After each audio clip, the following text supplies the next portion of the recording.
Hello YouTubers, Max18363 here, and this is part 8 of the F.E.A.R saga. I intentionally just kept quiet for the first little moment there.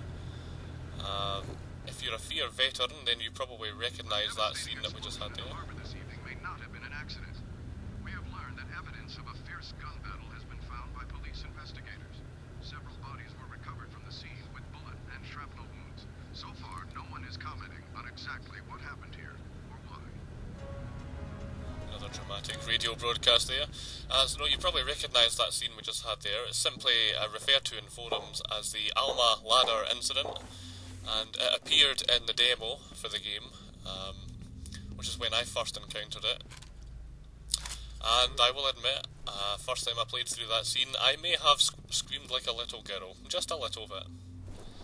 Now it's a good few moments before we get into any combat here. It tends to just focus on being creepy. So I thought I would talk a little bit just about the horror of F.E.A.R. Now, the horror that features in F.E.A.R tends to be a little like Marmite. Some people hated it, and some people loved it. People like me, I thought it was, well, rather terrific. Admittedly, it's not so effective when you replay the game. I mean, I think this is my third time playing through the game now, I'm not really sure. You have one new message. First message from Ian Hives. Hi, Bill, it's Ian Hives. Look, I just got your email. I wish I could give you some more background on this, but it's strictly need to know. Hell, I don't even know what all this is for. For now, look, just focus on the specific contaminants in the task summary. Maybe I can fill you in a little more once we've completed the survey. End of messages. So admittedly, the horror isn't so creepy the second or third time round, but the first time you play through it, it's pretty good. And F.E.A.R tends to rely a little more on Japanese horror rather than conventional Western methods of things that jump out and go, ooh. Although that does feature. And yes, a lot of people didn't particularly like the horror in F.E.A.R, but for most people, I think they can take it for what it is. And I sometimes wonder if the reason F.E.A.R was so successful was its timing. It was released roughly 2005, I can't remember precisely when, but when F.E.A.R was released, Western cinemas were very much under the grip of horror remakes, or Japanese horror remakes. Films like The Grudge, The Ring, Dark Water, Cursed, they were coming out left, right and centre, and F.E.A.R was released pretty much right in the middle of all these remakes of Japanese films. So people everywhere were basically scared of little Japanese ghosts, more specifically little girls in dingy red coats and dark hair, and flickering lights and doors that slam in your face for no reason.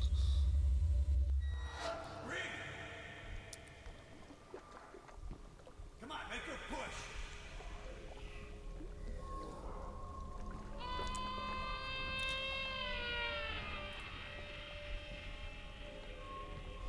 Japanese horror tends to focus more on psychological horror and tension building or anticipation, particularly involving ghosts and poltergeists. And of course there's plenty of that in this game.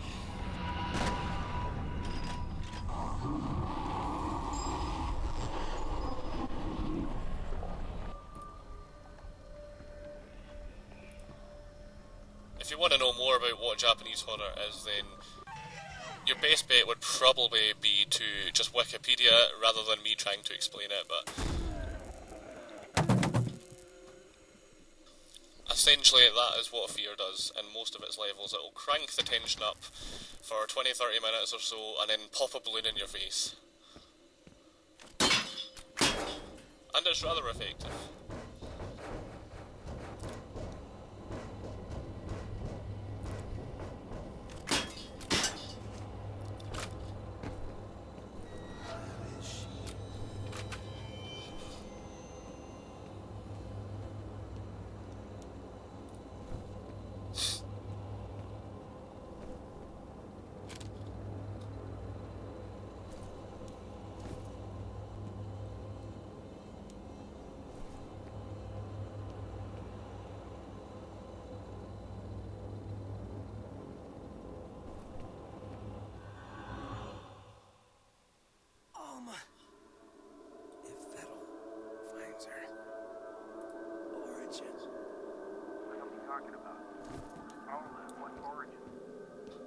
All right, buddy, get moving. Metal's gotta be close.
Can be quite a tricky little ambush that. There isn't really any easy way of doing it apart from just sort of get in the corner and try and take them down. I don't know, you probably won't be able to hear it in the mic, but there's a fireworks going off left, right and centre outside my house right now. It was actually bonfire night last night. It's very much a British thing. Personally, I can't be bothered with it, but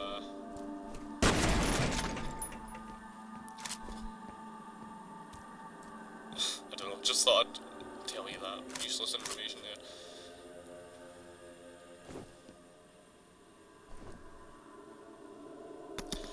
I usually always leave a proximity mine right here. More often than not, it didn't happen on this occasion, but usually this next fight we're about to have, usually an enemy always flanks me and comes up that corridor. So I'll leave a mine there just to get them. They didn't do it on this occasion though, so they just got the shotgun treatment instead.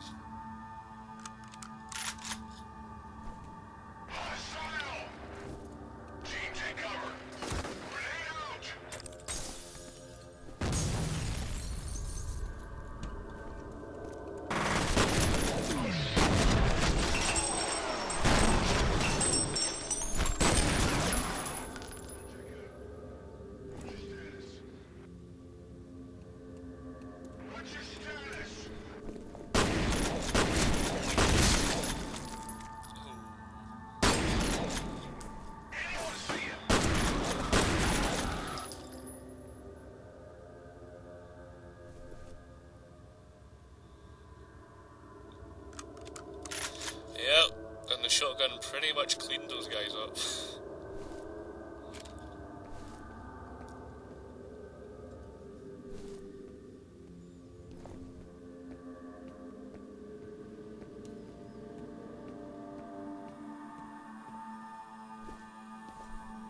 And as you can see, the mine is still intact. Nobody came this time.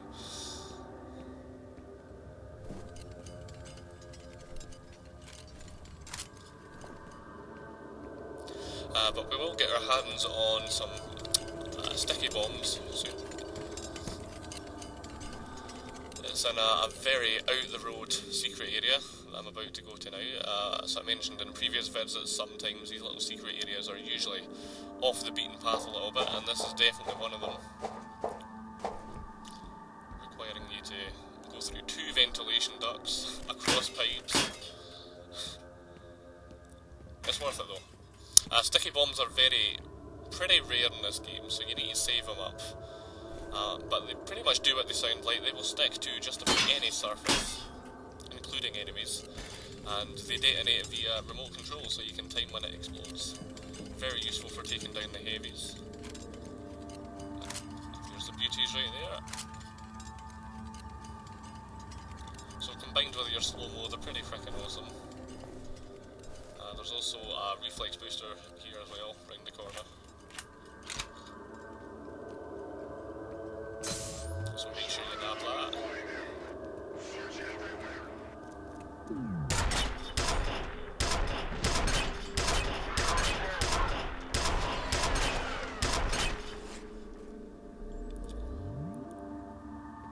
I generally just snipe those 3 guys as soon as they appear, because if you hang back, they tend to spread out, they enter into the room, and they spread out, and it can become a bit of a pain in the ass trying to take them down, so it's best to just get them right there and then when they're all bunched up.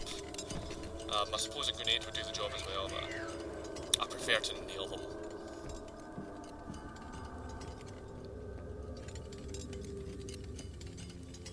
That sounded a bit wrong, didn't it? Sorry.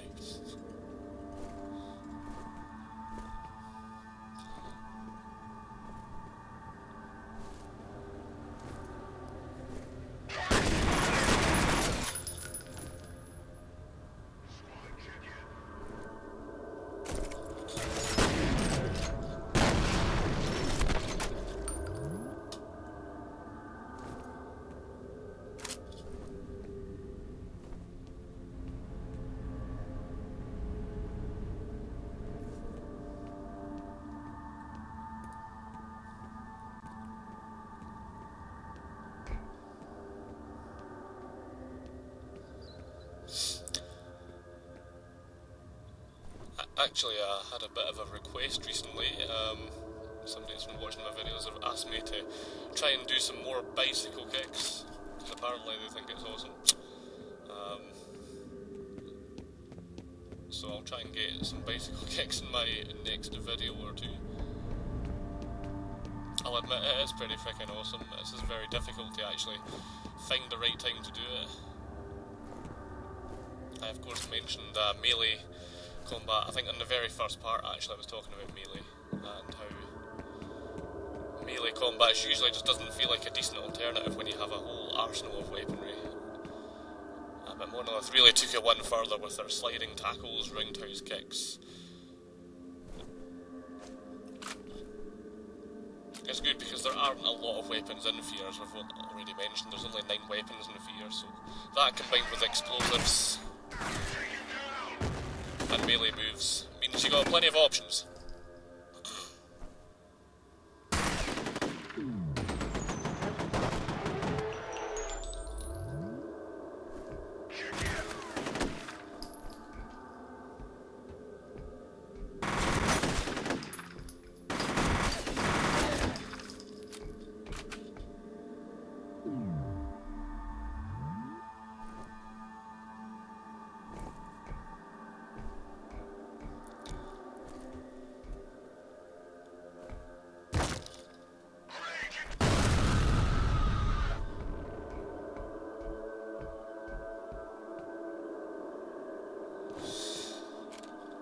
And yeah, I think that's pretty much everything for this vid. I think I've said everything I wanted to say, so I'm going to wrap it up at that. And stay tuned for future episodes. So, till the next time, behave yourself.